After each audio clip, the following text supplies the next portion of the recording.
Ош облусундагы Чоңолай районунда бала бакчанын отканасында 40 жаштагы киши жана 14 жаштагы уулу менен эске уланып көз жумду. Бул тууралуу Ош облустук милициясы маалымдады.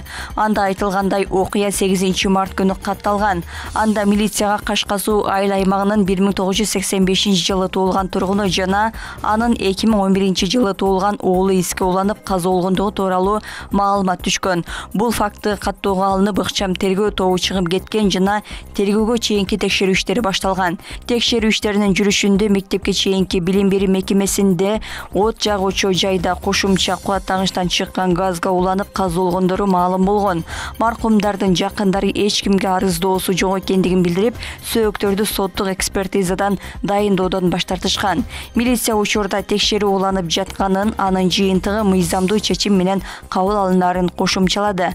Кыргызстанда кыш мезгилинде эске ууланган учурлар утур-утур катталып жатат. Өзгөчө кырдаалдар министрлиги элди сак болууга чакырып келет. Кече Оштогу жер титирөөдөн 25 үй 12 мектеп жабыркаган. Бул тууралуу өзгөчө кырдаалдар министрлиги маалымдады. Мындан тышкары бир бала бакча менен бейтапкананын имаратынан жарака кеткен.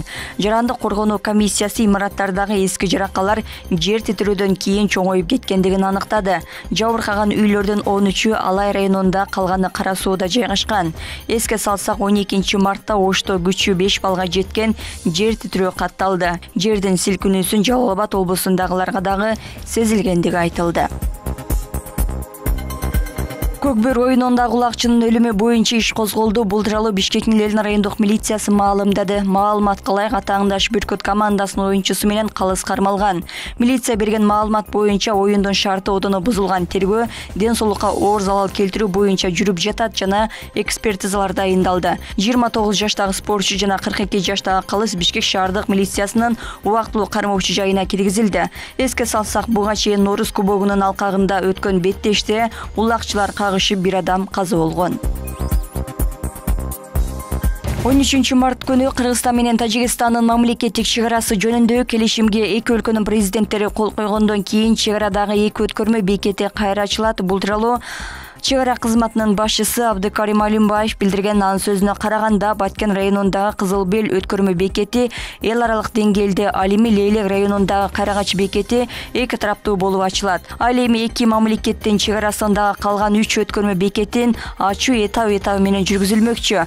Баткендеги маалымат боюнча Кызылбел жана Кайрагач өткөрмө бекеттери ачууга даярдык жүрүп жатканы жеринен кабарланган. Кыргызстан менен Тажикстандын ортосундагы Кулунду, Кызылбел, Кайрагач, Карамык жана Боордуу аттуу 5 өткөрмө бекети бар. Кыргызстан менен Тажикстандын ортосундагы алака 2021-жылдын апрель айында чегарада болгон кандуу окуядан кийин солгундап кеткен. Мындан улам Кыргызстан Тажикстан менен чегарасын бир тараптуу жапкан. Тажикстандын президенти Эмомали Рахмон 12 мартта Кыргызстанга мамлекеттик сапары менен келди. Сапардын алкагында бүгүн 13 мартта Кыргыз-Тажик чегарасын тактоо боюнча келишимге суу жана жолду пайдалануу боюнча макулдашлар баштаган документтерге кол коюулары кабарланган. Жогорку кеңеш 12 марттагы отурумунда Бишкектеги Кыргыз-Түрк достук мамлекеттик ооруканасын биргелешип башкаруу боюнча Кыргызстан менен Түркия өкмөттөрүнүн макулдашуусунун долбоорун жактырды. Макулдашууга ылайык Түркия жылына кеминде 20 кыргызстандык дарыгерди окутат. Ошондой эле Кыргызстандын өзүндө дарыгерлерди жана медицина кызматкерлерин адистикке даярдоого көмөктөшөт. Биргелешип башкаруу тууралуу макулдашуу 5 жыл сайын жаңыланып турат. Оорукананы Түркия каржылайт. Анкара Кыргыз-Түрк ооруканасынын казынасы жыл сайын 32 миллион доллардан бөлүп турат. Мындан тышкары бейтапканада иштеген туркиялык дарыгерлердин айлык акысын төлөйт.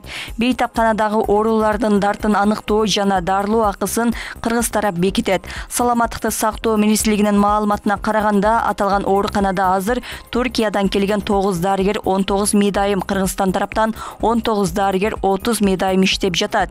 Мекеме жетекчиси Туркиядан дайындалган. Анын орун басарлыгына Осмон Масалиев аттуу дарыгер 5 жылдык мөөнөткө бекитилген. 2022 жылы бейтапкана 13 миллион сом киреше тапкан. 2023 жылы киреше 157 миллион сом, былтыр 307 миллион сом болгон.